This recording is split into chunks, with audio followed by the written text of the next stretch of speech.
My name is Emma Torres. I was 30 years old when I finally realized that the people who call themselves family can sit just a few feet from a television screen and still fail to recognize you until the entire country says your name first. The strangest part, I actually gave them a chance. The day before the most important awards ceremony of my life, I opened our family group chat and typed a simple invitation. I told them there would be a live broadcast. I told them I had been chosen for a national honor. I said it would mean more than words could express if they came, or at least watched from home. Then I waited, phone clutched in my hand like I was 17 again, hoping somehow this time would be different. My father replied first. He said he wasn't going to waste his evening on some meaningless trophy. My mother agreed that a family dinner sounded like a much better plan. My older sister told me not to guilt-trip everyone, as if asking them to witness the biggest moment of my career was some kind of selfish performance. I stared at those messages while the official program sat open on my laptop. My name was printed right there, next to work that had helped warn entire communities before floods reached their streets, and helped emergency crews move faster when every single second counted. To them, it was stupid, so I didn't argue. I didn't beg. I typed just one word, understood. Then I put my phone down and let them live with their decision. The next night, while they gathered around that family dinner, my face appeared on national television. And by the time they finally understood what they had dismissed, the empty seats beside me had already told the whole story. But before I tell you what happened after that broadcast, and why my father couldn't take back the words he said, let me ask you something. What's the weather like where you're sitting right now?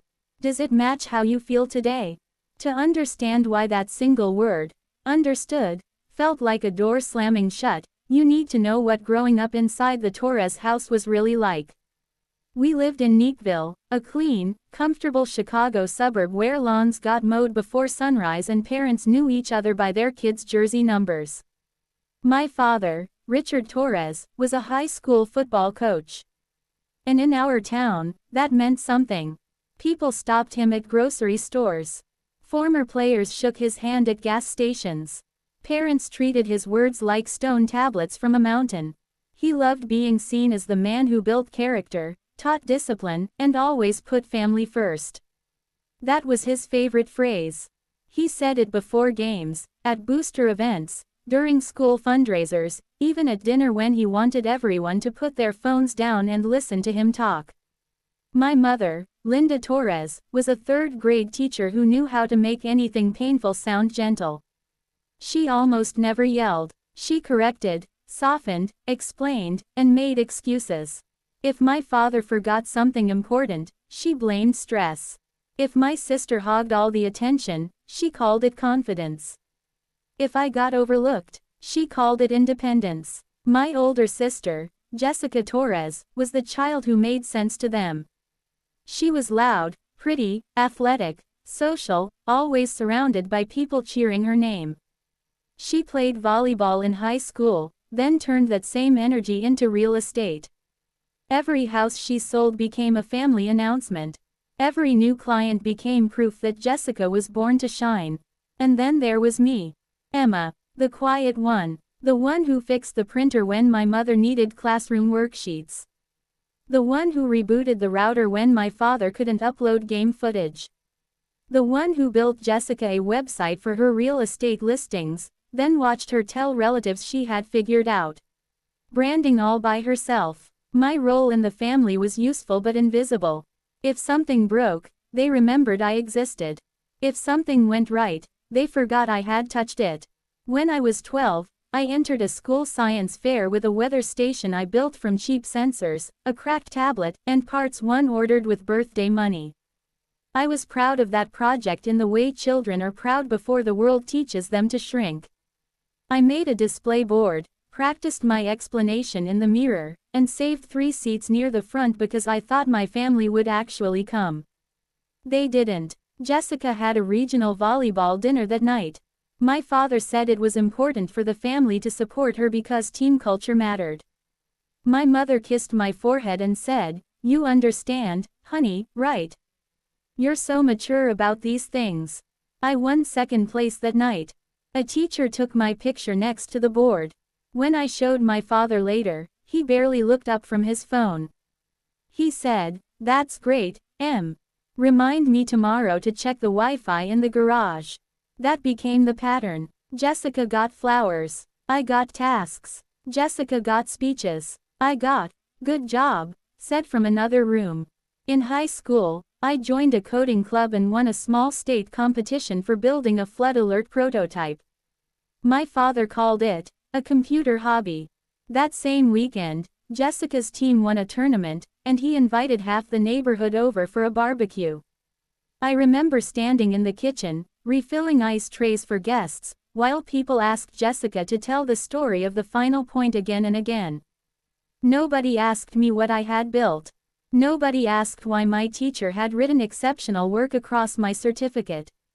My mother saw me holding it and said, "Sweetheart, put that somewhere safe before it gets sauce on it."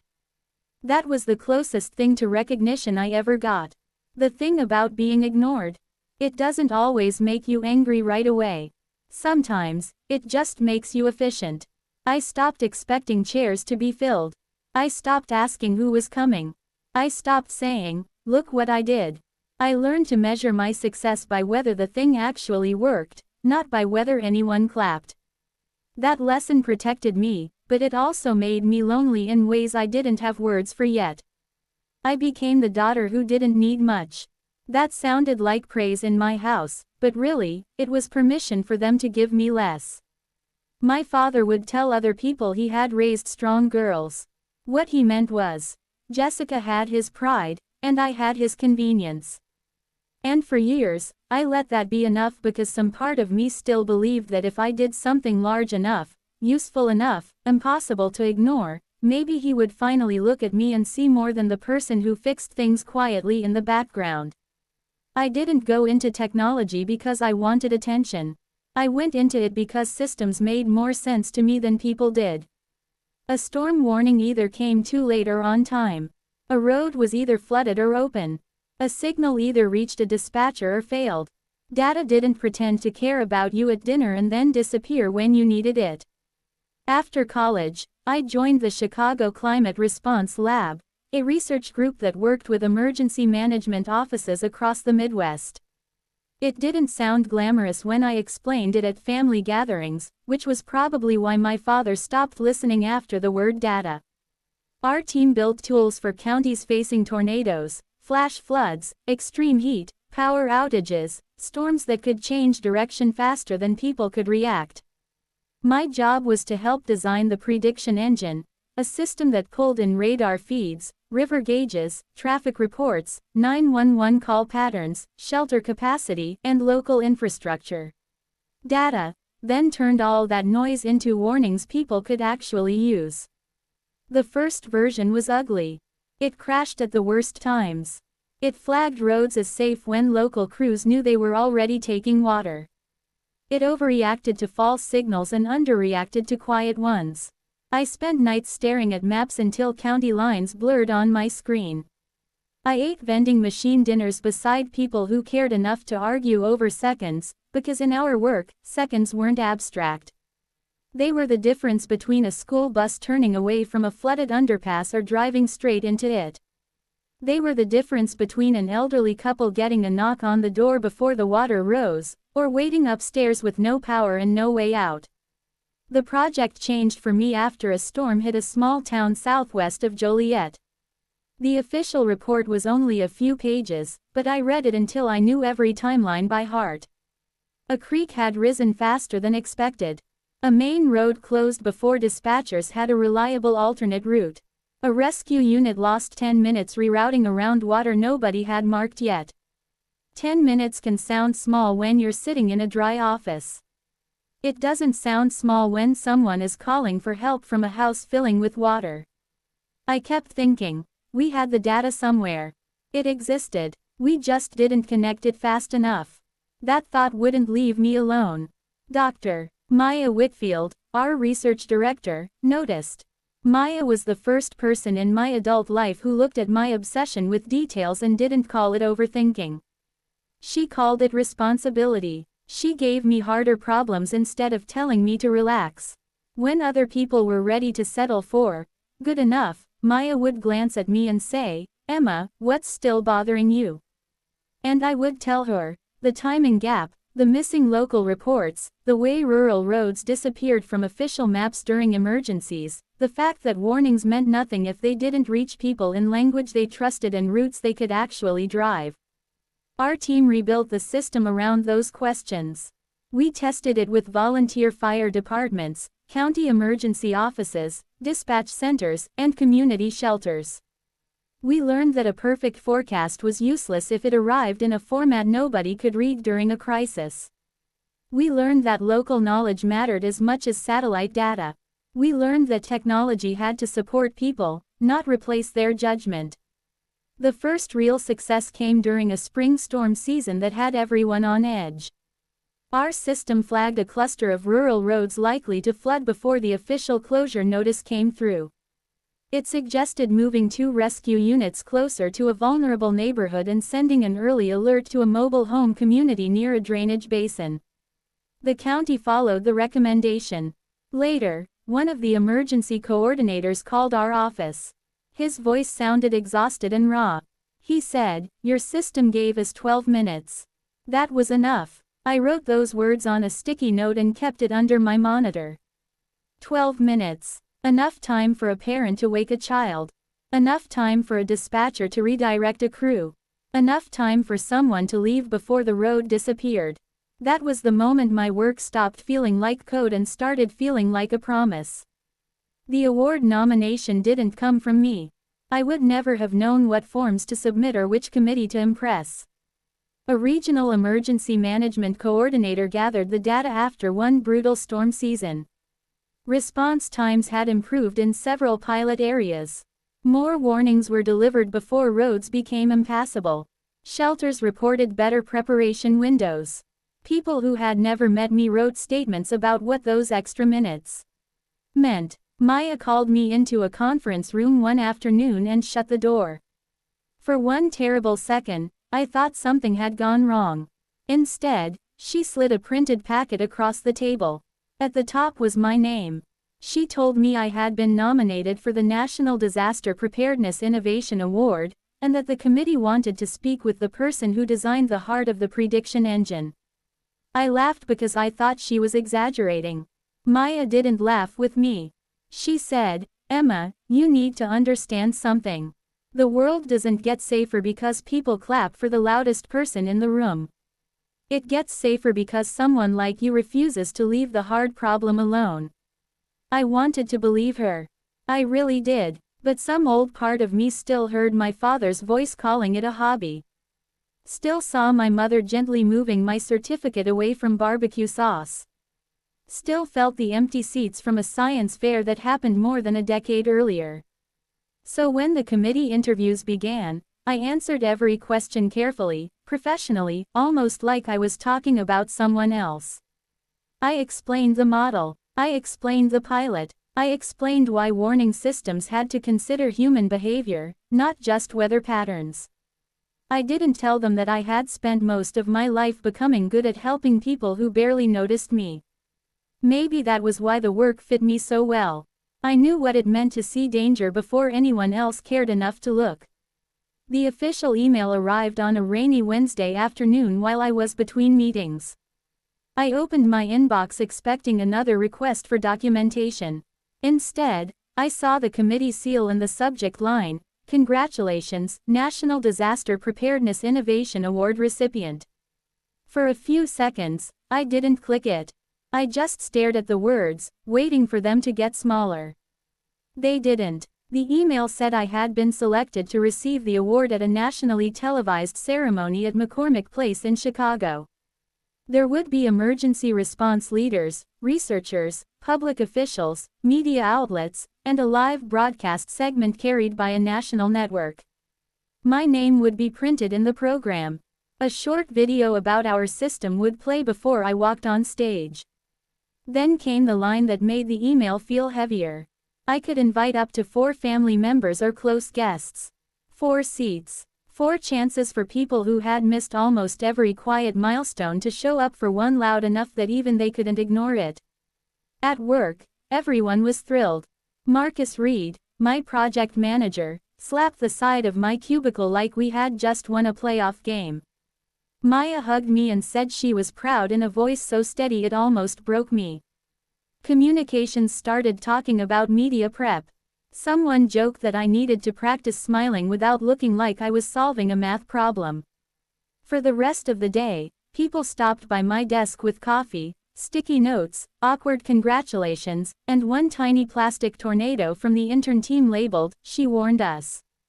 I let myself feel happy inside those office walls because those people knew what the award meant. They knew the late nights, the failed tests, the counties that trusted us before the system looked impressive enough for headlines. I didn't tell my family that day. I told myself I was waiting for the right moment. But really, I was afraid. Afraid my father would hear the word and imagine a boring banquet. Afraid my mother would ask how long it would take. Afraid Jessica would change the subject before I finished speaking. A week before the ceremony, I almost invited only Maya, Marcus, and 2 emergency coordinators from the pilot counties. That would have been easy and safe. But the guest section sat on my kitchen table. Like a dare. Maybe I wanted closure. Maybe I wanted proof. Maybe the 12-year-old version of me was still saving seats near the front. The day before the ceremony, I opened the family group chat. My father had just sent a photo of steaks he planned to grill for Jessica's celebratory dinner because she had closed a big property sale. My mother had replied with hearts. Jessica had posted a selfie with the caption, "Big week for the Torres family." I stared at that phrase, then typed my invitation. I included the venue, the time, the live stream link, and said I would love for them to come or watch. My father answered first, "We're not wasting our time on some pointless trophy." My mother followed, "Honey, tomorrow is already planned. A family dinner is a better use of our evening." Jessica came last. "Don't make us feel guilty. Not everything has to be a big dramatic moment." I didn't cry. Instead, a quietness settled over me. There it was. Not bad timing. Not confusion. A choice. I looked at the guest list and removed the empty family seats before I could change my mind. Maya would sit beside me. Marcus would be there. 2 emergency coordinators would take the other seats. People who had answered when it mattered. I typed one word into the chat, "Understood." My father sent a thumbs up. The next morning, I pressed my dress, reviewed my remarks, and drove into Chicago under a steel gray sky. At McCormick Place, staff checked my ID, clipped a badge to my dress, and guided me through banners about resilience, innovation, and public service. During rehearsal, someone showed me where to stand, when to walk, and which screen would show my video. I nodded like I was calm. Inside, I kept thinking about my family choosing dinner over this room. Then Maya arrived, took my hand, and said, "Tonight is not about who failed to see you. It is about the people who are alive because you refused to stop working." I carried that sentence into the ballroom. By the time the ceremony began, the ballroom felt almost unreal. The stage glowed in soft blue light. 3 massive screens hung above it, large enough to make a single face impossible to ignore. Round tables filled the floor, marked with names of agencies, universities, city departments, and emergency response teams. I saw firefighters in dress uniforms, scientists with tired eyes, public health leaders, storm survivors, and officials who had spent their careers preparing for disasters most people only think about when sirens sound. I sat between Maya and Marcus, hands folded so nobody would see them shaking. The program opened with speeches about public service and invisible work. Normally, words like that can sound polished until they lose meaning. But that night, they felt real. Around me were people who understood what invisible work cost. They knew the best emergency was the one nobody noticed because the worst outcome never happened. When our category came closer, Maya leaned toward me and whispered, "Breathe." Across town, my family was sitting down to dinner. I learned the details later from Ethan, my younger brother, who had been home because my mother asked him to come. My father had grilled steaks like he was celebrating a championship. Jessica had brought expensive dessert and placed it in the center of the table like a trophy. My mother had set out the good plates. The TV was on in the living room because my father wanted the sports segment after dinner. At first, nobody paid attention. They talked about Jessica's sale, her client, her future listings, how proud everyone was. My father raised his glass and said, "Now, this is what a real accomplishment looks like." Ethan told me he looked at the TV right after that because he heard the words, National Disaster Preparedness Innovation Award. In the ballroom, the lights lowered and the video began. A map of the Midwest appeared on the screens. Storm systems moved across Illinois and Indiana. Then came footage of flooded roads, dispatchers answering calls, volunteers stacking sandbags, and families entering shelters. The narrator explained that disaster preparedness wasn't just reacting after tragedy, but building systems that helped communities move before danger became unavoidable. Then my name was spoken. Emma Torres. The video showed our dashboard, alert maps, and interviews with emergency coordinators describing the extra minutes our system had given them. One man said, "We had a neighborhood cleared before the water reached the main road." That kind of warning changes outcomes. I felt Maya's hand press my shoulder. Then the host returned to the podium. He spoke about a young engineer from Illinois whose work connected weather data, local response teams, and community alerts in real time. He said the system represented the best kind of innovation because it didn't exist for applause, it existed so people could get home alive. Then he called my name. Walking to the stage felt longer than any hallway I had ever crossed. The applause rose around me, warm and huge, but I could barely hear it over my heartbeat.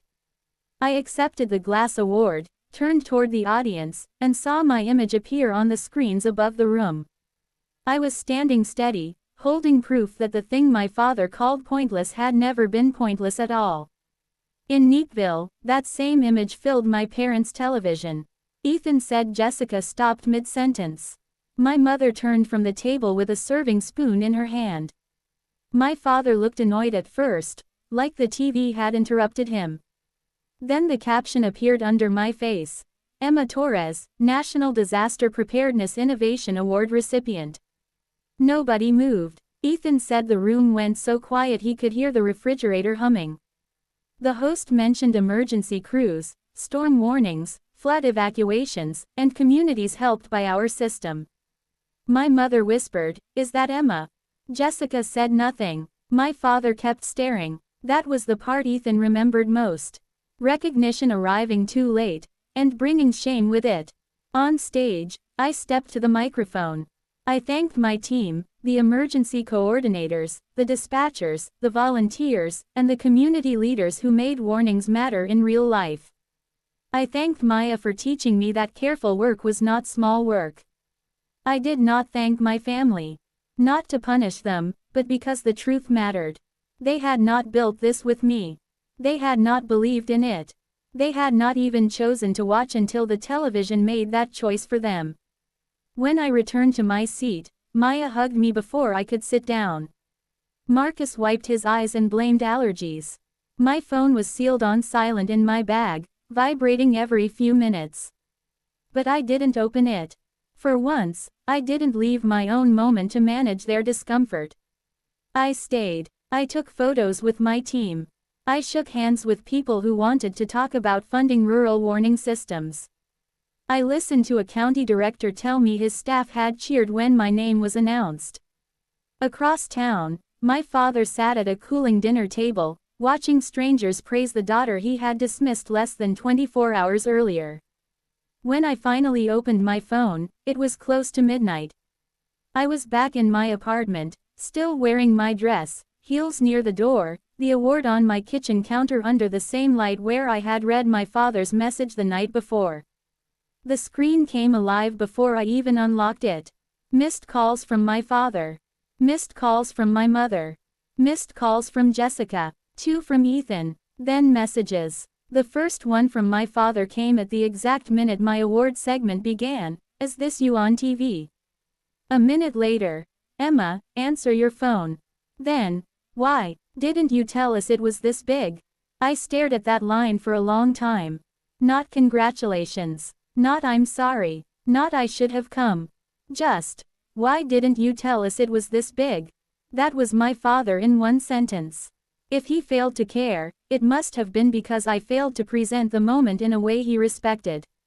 My mother's messages were softer, but not easier. Sweetheart, we had no idea this was such a major event. Your father is shocked. We are so proud of you. Jessica's messages came with more exclamation points than sincerity. OMG Emma, you were literally on national TV. Send me official pictures. I want to post something before everyone else does. I scrolled upward until I reached their messages from the day before. Pointless trophy. Better use of our evening. Don't make us feel guilty. They sat in the same thread directly above the sudden pride. Then the conversation shifted in a way that made my stomach turn. My father asked if the school district had seen the broadcast, and whether he should mention it to the athletic director, because it would be good for the football program to have a connection to a national award winner. My mother wondered if a local station might want to interview the family. Jessica pasted an Instagram caption into the chat, so proud of my brilliant little sister. I always knew she would change the world. Under it, she wrote, too much or cute. Always knew. That phrase almost made me laugh because the alternative was throwing the phone across the room. Jessica had not always known. My mother had not always known. My father had called my work stupid until strangers on television gave him permission to respect it. And now they wanted to stand close enough to the light to look warm. For a few minutes, the old Emma came back. The one who fixed things. The one who smoothed over awkward moments. I almost typed, "It's okay," just to make everyone breathe easier. I imagined my father relaxing because consequences had passed him by again. I imagined my mother telling relatives I was emotional but fine. I imagined Jessica posting childhood photos and collecting praise from people who knew nothing about the empty chairs. Then I locked my phone. The quiet in my apartment returned. I looked at the award on the counter and thought about Maya, Marcus, the county coordinator who wrote the nomination, and the dispatchers who sent notes when the system worked during storms. None of them asked to borrow my achievement. They helped carry it. That was the difference. I unlocked my phone again, not to reply, but to save the truth. I took screenshots of the invitation, their dismissive replies, the broadcast messages, and their sudden plans to use my name. I made a folder and placed them there. Not to post them, not to start a public trial. I needed a private record, something to protect me if guilt tried to rewrite the facts later. Then Ethan called. I almost ignored it, but I answered. He was quiet at first. Then he said, "I'm sorry, Emma. Not we're proud, not you should understand. Just sorry." He told me what the dinner table looked like when my face appeared on screen. Dad had gone pale, then angry, asking why nobody had explained the award properly. Mom kept saying she wished she had known. Jessica started searching my name online before the segment ended. Ethan said he didn't know what to say, so he said nothing, and he was sorry for that, too. I appreciated the honesty, but I didn't fully absolve him. Silence had been part of my family's language for years. After we hung up, more messages arrived. My father sent, "Call me before you talk to any reporters." That confirmed everything. He wasn't worried about my heart. He was worried about the story. For the first time, I didn't answer. I slept badly, but I slept. And when morning came, I knew exactly what I was going to say. The next morning, sunlight came through my blinds. For a moment, I let myself pretend the night before had been simple. An award, a speech, a celebration. Then my phone buzzed again, and the old world asked to be let back in. I made coffee, sat down, and opened the family chat. My mother had written that people from church were asking about me.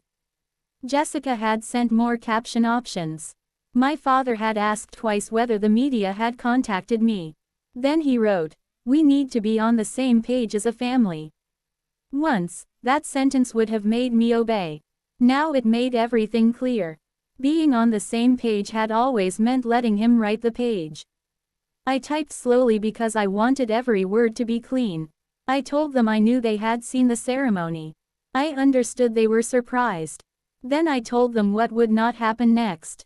They would not contact my coworkers, my mentor, the committee, or anyone connected to the project. They would not give interviews about raising me, supporting me, or always believing in me. They would not post childhood photos that turned neglect into inspiration. If anyone asked why they weren't at the ceremony, they were free to tell the truth. I invited them. They dismissed it. They chose dinner. My father replied first, "You're being dramatic and disrespectful. Don't twist this into an attack on your family. I sacrificed plenty for you girls." My mother followed with the softer version. She said they were proud in their own way. She said I shouldn't punish people for not understanding something technical. Jessica said I was humiliating everyone over one mistake. I looked at the screen and wrote the sentence I had needed for years: "I didn't make you look bad. I gave you a chance to show up, and you chose not to." Then I muted the group chat for a year. I muted individual notifications, too. My apartment went quiet in a way that felt almost holy. The consequences didn't arrive all at once. They came slowly. The local news replayed my award segment 2 nights later, and because Neatville loves a hometown connection, people started asking questions. Parents from my father's football team recognized my last name. A few congratulated him. Ethan said my father tried to accept the attention at first. Then someone asked why he hadn't been at the ceremony. Another parent asked if it was true he had called the award pointless. I never posted the screenshots.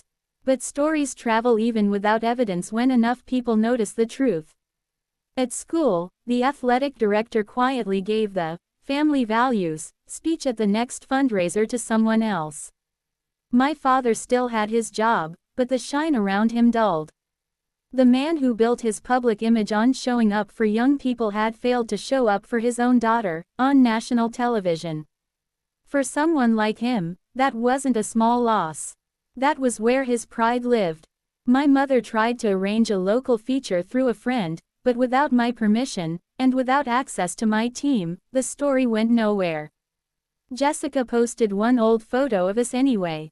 I was 13, standing beside her in a gym lobby while she held a volleyball trophy. Her caption said, "Proud of my little sister since day one." I sent one private message: "Remove my name and stop using my image to rewrite our relationship." She replied angrily, but she removed the tag. By afternoon, someone from high school commented, "Weren't you the one who said her computer stuff was boring?"